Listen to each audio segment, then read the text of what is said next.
Mhm. What had happened was I had a ear infection back in the late 40s. They had no knowledge or real knowledge of ear infections. Mhm. And many times when the baby was crying, they just gave him a bottle, sent him to bed. I had a bone defect that stopped growing in my inner ear. Mhm. But it didn't affect me until I was 2 years old. I had already reached a speech pattern by 18 months. So I had a speech pattern. So Mhm. I was talking 18 months, full sentences at 20 months, and I was just a babbling idiot Mhm. and at almost 2 years. Mhm. So, but my mother always insisted that the doctor did something to my ear. Mhm. All right, and it wasn't. And it got to a point where it was I could hear, but over the time it became less and less. I got hearing aids in one ear, then I got hearing aids at the age of 11. I got two, Mhm. and I had two up until I was in my late 30s, Mhm. and then I was no longer eligible for hearing aids because there was nothing left of my right ear except the Mhm. buzz. Yeah. I have a buzzing sound. There's no hearing at all. I noticed it in school when I couldn't hear the teachers. Mhm. I was in. I wasn't in a structured classroom where we sat in rows until I got into seventh grade. Mhm. All through grammar school, we were always sitting in little squares, Mhm. and the teachers roamed the room, Mhm. and I was forever searching the teacher, and I was missing stuff. I could hear the teacher, but I could not break down what she was saying.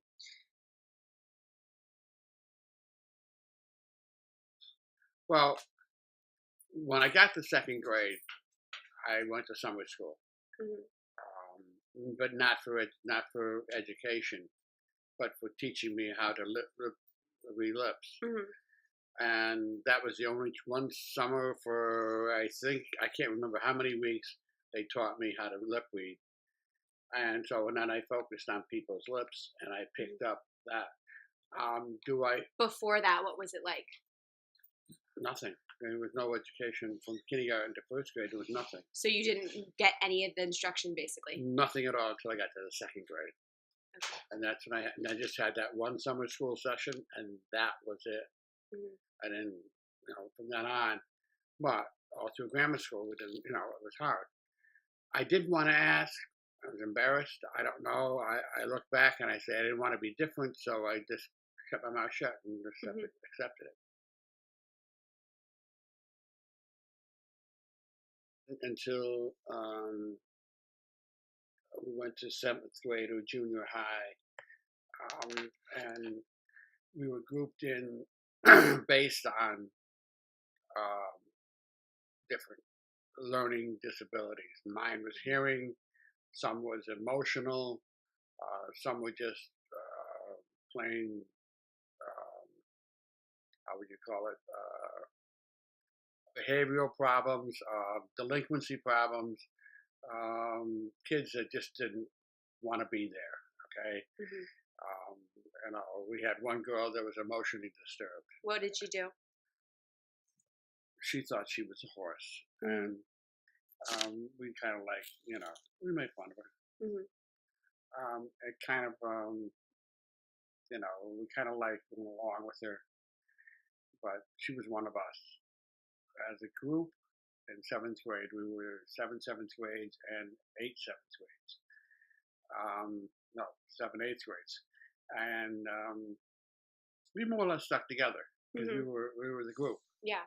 All right, and when we came into the auditorium, we came in single file, and of course, this one girl who thought she was a horse, we had to give her some space because she did a lot of, neighing and prancing.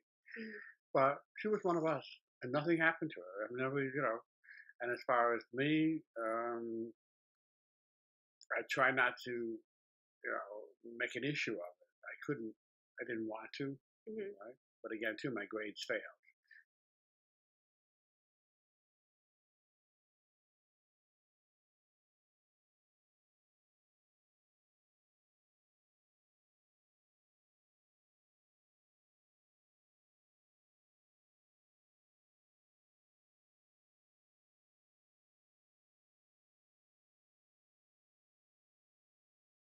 didn't treat me any special. They didn't make sure I sat up front. They didn't make sure I got the assignment. Mr. Ryan used to make sure I got the assignment.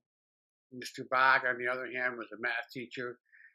You couldn't help but hear him because he was loud, Mhm. and he walked with a stern hand. Mhm. I grew up in the area back then where a teacher could smack a kid with a Mhm. ruler. Mm, You go home and tell your parents, and you deserved it. Yeah. All right. Yeah, I heard similar stories about parochial schools, Mhm. but there was no special thing. And I went through seventh and eighth grade and into high school. When I got to high school, I did not take a college courses. I took general business courses. Mhm. All right. And again, too, there was no front row seating. I didn't ask for any front row seating. Why? Sophomore year, my mother and the guidance counselor sat me down, and my guidance counselor told my mother that it would be in my best interest to pull me out of high school and put me into a vocational school, which would be at the time Bullard Havens, Bridgeport, and learn a skill like whatever they had. How did that make you feel? I didn't want to do that. I didn't want to go. I didn't want to go. I didn't want to be a factory worker. Somehow I found that very demeaning. I don't know why I did, but I just did. Different from other kids, yeah, I kept quiet. The two hearing aids made me feel kind of conscious because they were behind hearing aids, they were big. Going back to grammar school, I used to have a hearing aid with a cord, and I had a bully who used to cut it, Mhm. and they did nothing. The I teachers. didn't. They knew who did it, but they didn't confront him. And when I wasn't allowed to wear my hearing aid outside, Why weren't you allowed to wear your hearing aid because he outside? would sneak up behind me and cut my cord. After a while, I put my hearing aids in the teacher's desk, and after recess, I would get the hearing aids, and the cord would be cut. But he would sneak in and cut the cords in the teacher's desk. At the time, they were $3 a cord, which were money, Mhm. but I knew who did it, and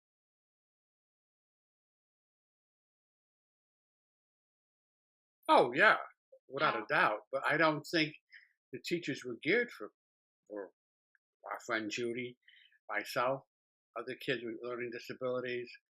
Um, in my class in seventh and eighth grade, we had a lot of kids with emotional problems, and they didn't deal with Mhm. them. So do you feel like they just kind of threw you in a room and let it go? They just put us in a room and just said, "Okay, fine. If he makes it, he makes it. He doesn't, he doesn't." There was no individual. I never got any guidance in high school, junior high, or in about my hearing. Mhm. Seventh and eighth grade, I got Mr. Ryan, and he helped me with the science, and I enjoyed it. But other teachers, no.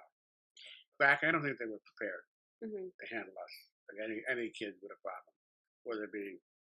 I don't even know if they knew what autism was then, but I mean, Yeah. they didn't touch it Yeah. the right way.